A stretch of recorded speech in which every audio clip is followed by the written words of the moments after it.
Hello everyone, Jeremy here, and today I wanted to do a comparison between these four minifigures. Two of them are official LEGO minifigures.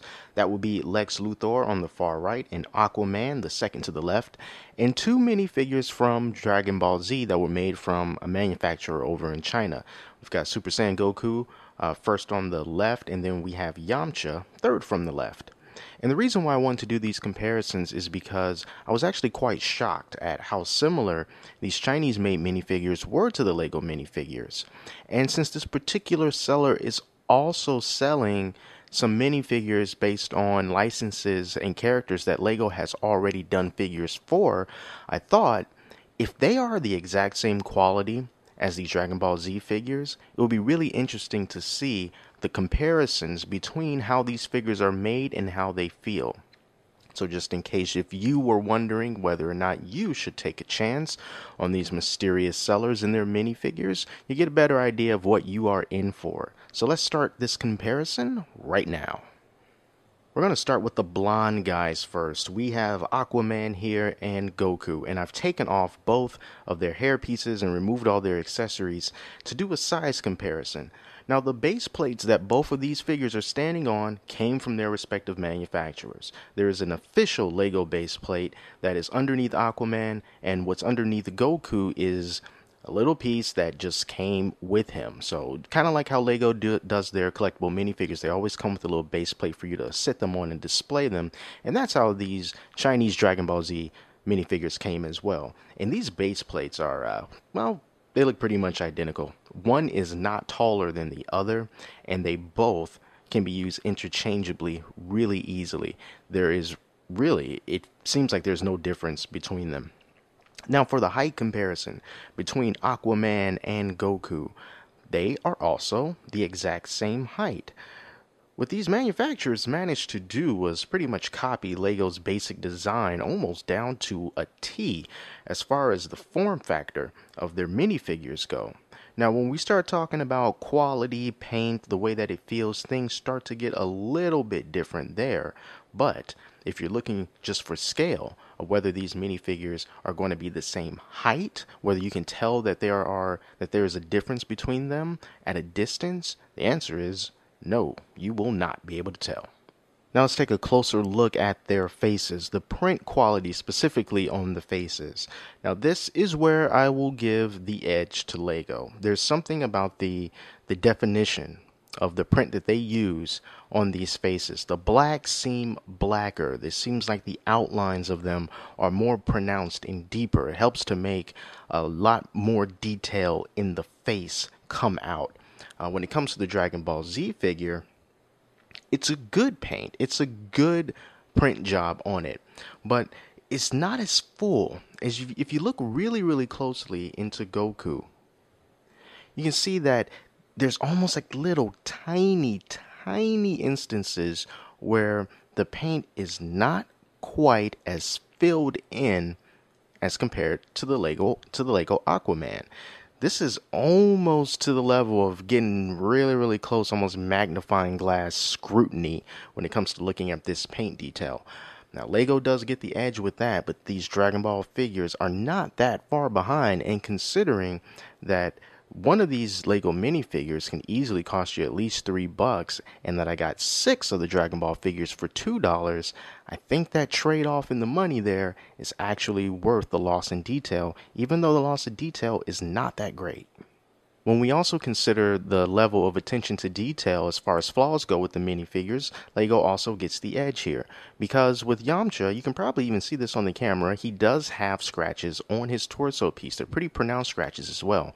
And as many LEGO minifigures that I have owned, I have never encountered flaws as much as what I see on Yamcha. The only really flaw I've ever seen on a LEGO minifigure was with my Apu figure from the Simpsons line that has just a little slight scratch around his vest.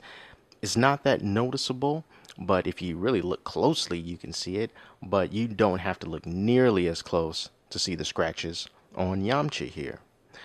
So we talked about quality. Now let's talk about how customizable these figures are. Because since they are both made with that really classic Lego scale, it only makes sense to pop and swap, right? Well, let's take a look at the differences between how these are made on the inside and on the outside. Of course, on the outside, they look identical. They don't look like there's anything different about them at all.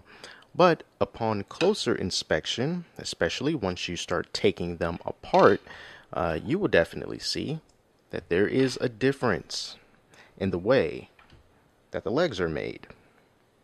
All the Lego minifigure leg pieces always have this sort of octagonal shape to the connectors that go into the torso pieces. But with these Dragon Ball Z Chinese minifigures, it's not like that at all. It's not circular at all. It's really more sort of squarish and rectangular. And they end up in the end being around the same height, but these little connector pieces just happen to be different. But just because the legs are created differently as far as how they attach, it doesn't mean that they cannot be interchanged. So let me give you a little example here. This is actually pretty interesting. I am going to take the feet of Lex Luthor, and I am going to try to put Goku's torso on Lex Luthor's feet. And I'm going to stop about right there.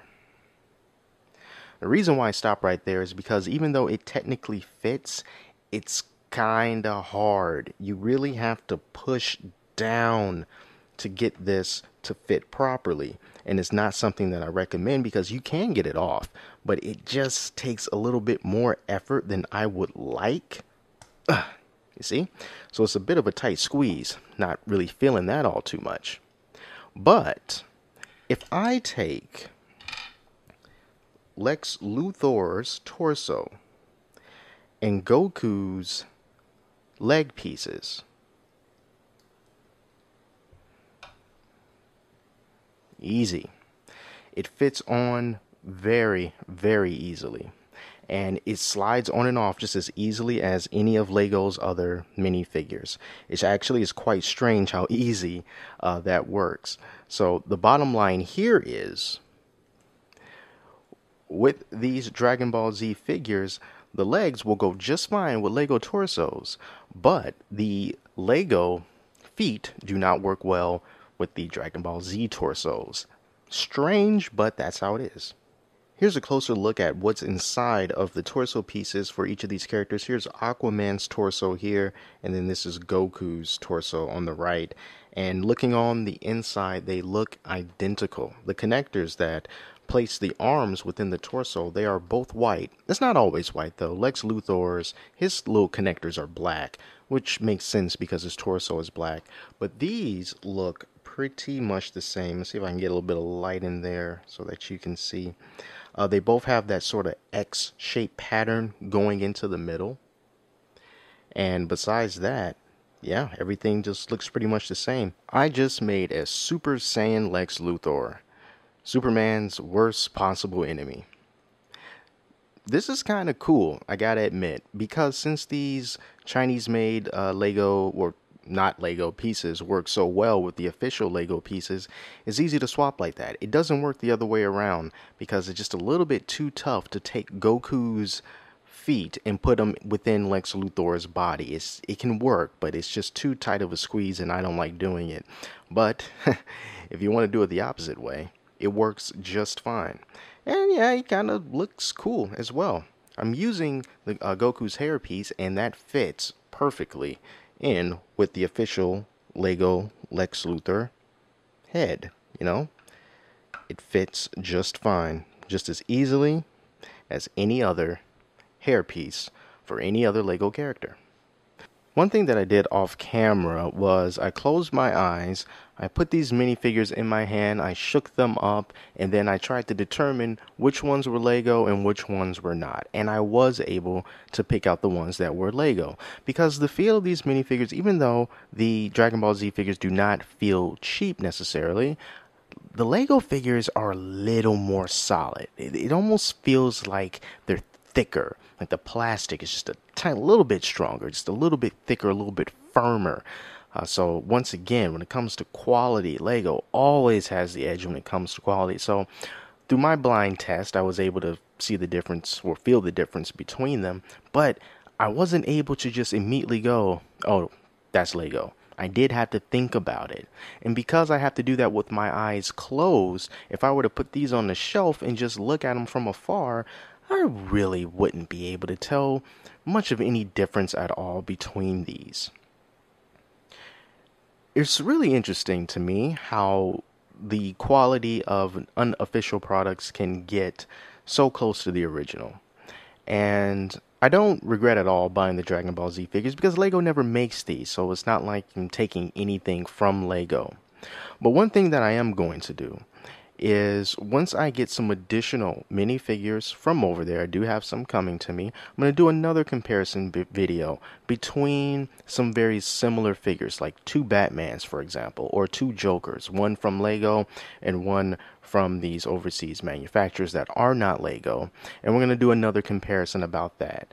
But just know, for now, if you've seen these things on eBay and you want to know if they're just cheap, they're going to fall apart, they're just going to be horrible products, the seller that I went to, you won't really experience that. They are astoundingly good, shockingly good. And I wouldn't be surprised if this type of thing were to continue to grow, because Lego is pretty expensive in the long haul. And if people really don't care too much about brand loyalty and they just want to have a really cool, unique minifigure that's in the Lego form, this might be the place that they want to go. Not to say I'm endorsing it, but it does raise an interesting conversation to have. And perhaps we'll dive into that a little more later. But for now, I hope you enjoyed this comparison video. There is another one on the way. Not too sure. It depends on when those figures get to me. My guess is in a couple of weeks, maybe 3, depending on if everything comes together. So thanks for watching. Until next time, I'm Jeremy, and I will talk to you later.